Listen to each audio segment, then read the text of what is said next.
I just found out that my partner hasn't saved anything for her daughter's college education, and now she's demanding that I take money from my kids' college funds to help hers. Posted by you/Nota Piggybank. I, 51M, have 2 children, Katie, 17F, and Mark, 15M.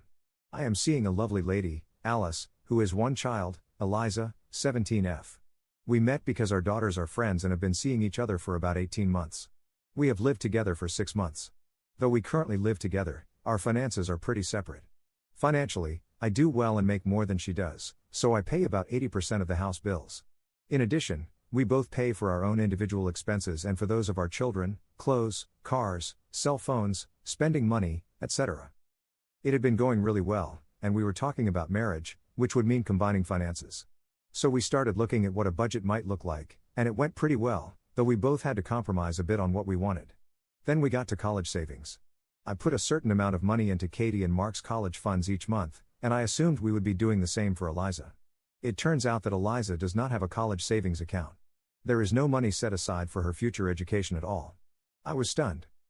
I know Eliza is planning on going to college. Where to go is one of the favorite topics of conversation at the dinner table for both girls. Eliza is not gifted athletically or academically, so there is little chance of a scholarship. I asked Alice what her plan was, and she replied that she didn't have one. I pointed out how expensive college was. She asked me how much I had saved for Katie and Mark, so I pulled up those accounts. She said that was plenty, we could just divide it in 3. I said absolutely not, I had started saving that money for each of the kids before they were even born, and it belonged to them.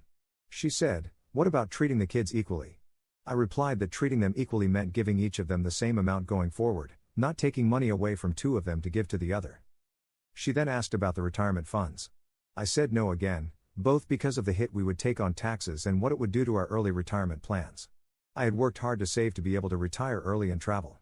Alice said it was unfair to Eliza not to pay for her college when I am paying for the other 2, and I agree. But you don't start planning how to pay for college when the kid is 17. It's not Eliza's fault, but it's not mine either. Alice is accusing me of not caring about Eliza, that I would find a way if she were my child. I told her that I did find a way for my kids, it was saving for their entire lives, not hoping that tens of thousands of dollars would magically appear. It went downhill from there. At this point, Alice and I are not speaking. We won't be getting married, and I seriously doubt we will be together much longer. I don't think I am wrong, and neither do the people I talk to. However, I admit they are biased toward me. I am coming here to get an outside perspective. Am I the jerk here? Relevant comments. Commenter. Alice sounds like she's looking for a little bit of sugar daddy money pretty late in the game. It comes across as pretty sketchy for her to show up, throw her kid in with yours, and assume the bill would be covered. I would take this whole situation as a red flag at the very least. Ops response. I didn't include it in the post due to the character limit, but Alice and I had discussed our expectations. We did say we wanted the kids to be treated equally by both of us. Commenter. I get where you're coming from, but what I sincerely can't understand is, if she wanted her kid to have college money, why didn't she have any kind of plan besides finding a man with a wallet whose heartstrings she could tug on? Commenter 2. Did she have the financial ability to save for college and just didn't? There are many people who can't save because they're literally just making it paycheck to paycheck. You said you make significantly more, so I'm wondering if she even had the option of saving like you did. I don't think it would be fair to take away from the savings of the other 2, but I do feel bad for Eliza and understand her mother trying to figure something out.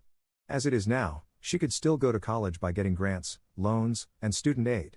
I'm just wondering, if you guys got married, would she have to submit the combined income of you and her mom, or just her mother's?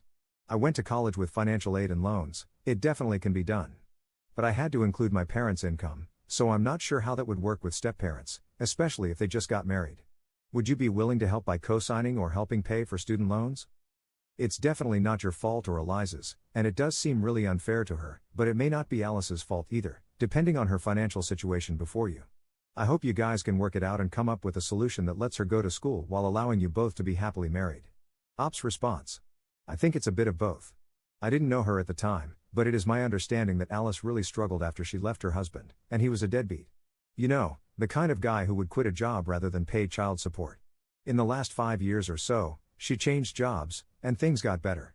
By the time I met her, I think things were okay. We didn't talk about finances in detail, just at a high level. I made more than her, so I paid most of the joint bills when she moved in with me. That right there had to save her a pretty good chunk of money.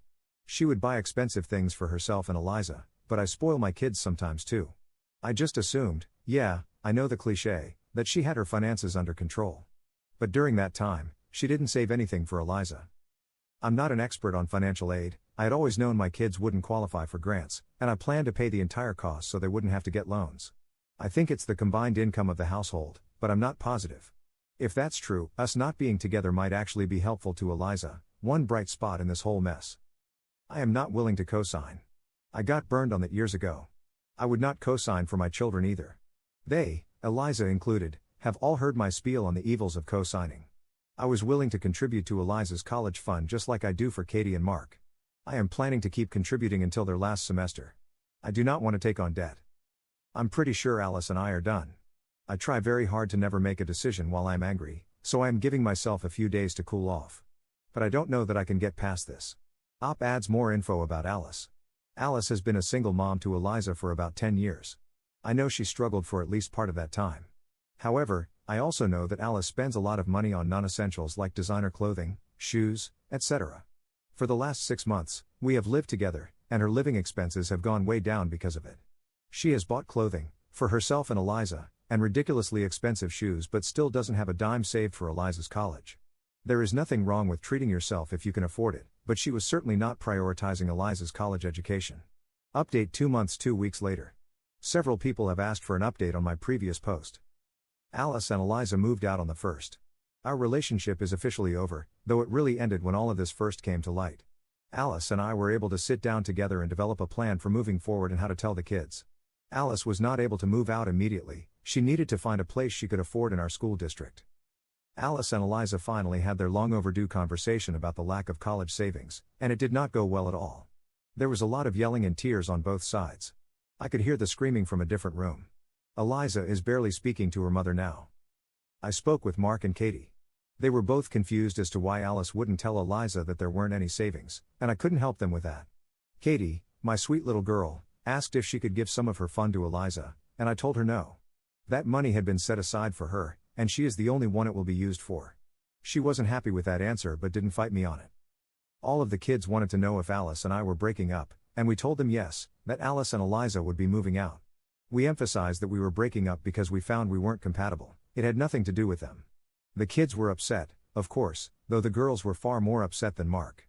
They loved living in the same house together, and I told Eliza that she was still welcome to come over, just like she did before Alice and she moved in. Just because Alice and I weren't together didn't mean they couldn't be friends. I did sit down and talk to Alice and Eliza about options for college. Some of what I learned was from the comments on my previous post, so thank you all. It turns out there are actually experts on financial aid who can help. They explain loan options and even assist with applying for scholarships you might be eligible for. I paid for Alice and Eliza to talk to one. Eliza has amazed me through all of this. While she is furious with her mother, she is determined to go to college and accumulate as little debt as possible. She asked me to help her with her planning, and I agreed. I think I am turning her into a spreadsheet junkie. She has also gotten an after-school job and is saving every penny she can. I think she is going to be okay. Relevant comments. Commenter.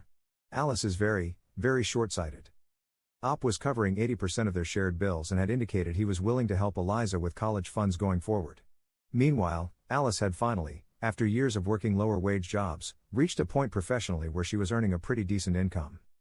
If she and Op could build a small cushion for Eliza and avoid getting married, so as not to affect her FAFSA, it's entirely possible that Alice could have covered Eliza's college costs at an in-state public university with her income, Op's financial help, and a combination of grants and loans, made feasible by the cost savings of living with Op and him covering 80% of their living expenses. Instead, she made unreasonable demands, and now they're breaking up, which means she has to move out and cover all her expenses, rent, utilities, etc., herself. Commenter 2. To add to this, the moment he found out there were no savings for Eliza, his entire perception of Alice changed, and not in a good way. He immediately saw her differently, and his opinion of her did a full 180. She showed her hand, and it wasn't a good one. Once he had that information, he was able to piece things together. Her doing absolutely nothing to save for her daughter while buying designer shoes, clothes, etc., and not discussing it with Op sooner allowed him to see a different side of Alice, the real side. Her mask dropped, not in an abusive way, but in a financially irresponsible way. And when she suggested the plan to steal money from Op's kids to pay for Eliza, oh boy. That was the nail in the coffin for Alice.